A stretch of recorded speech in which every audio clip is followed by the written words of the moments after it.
vrei să pleci acum? În Italia, Da? Germania, Canada, în Danemarca, în Elveția, Urucania plec.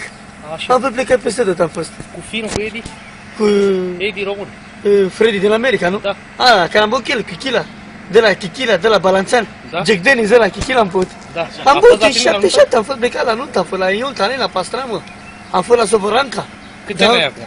Acum 33. Ce ani ești născut? Eu 82 nu mai știu. Am vândut buletinul. Așa. Buletinul am vândut pe 300 de mii. Zi, fratele, și ce vrei să construiești acum? Vreau să fac un bloc Așa? cu 10 etaje. Vreau să fac un casino la Las Vegas. Aici nu. Unde la? La Las Vegas. Așa. La turnul Efes, la mare, unde e turnul la mare. Unde e berea aia acolo? La acolo, da. Așa. Dar mașina asta de unde ți-ai luat? E Banviosa? L-am luat în Germania. Ăsta e de la Decathlon cu 2 uși. Aha. E Decathlon. Asta am dat 3 miliarde am dat pe mașină. Mai bine am 10 porci. 10 porci. Să mor dacă. Sau spuneai dinții. Eu pun o din la ori. Da. Să mor. Câți dinți, mă, spune? Ia zi, fratele meu. Câți dinți? 10-20 de dinți. Dă și tu, ai și tu muzică la mașină, ceva? Muzică, tot, cum să nu? Da? Motorii pe diesel, pe injecție, 4x4, pe diesel. Auzi, frate? James Versace, Decathlon, tot. Ce genței? De la Versace. Bravo, frate. Când mi-e pără trebuie ce mâncă tare? Soția ce face? Nu mă sigur mâncare. Nu mai ești? Aia care m-a bătut cu De de în ce? cap. I-am luat chichi la balanța, m-a bătut.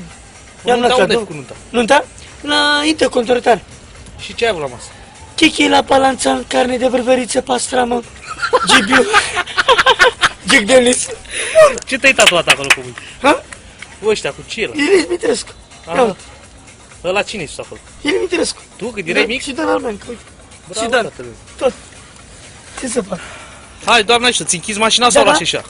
Hai, închid ușa. Ha? Ce le închid faci ușa. de alea? Pe ce erai murdar pe picioare? Nu. Ah.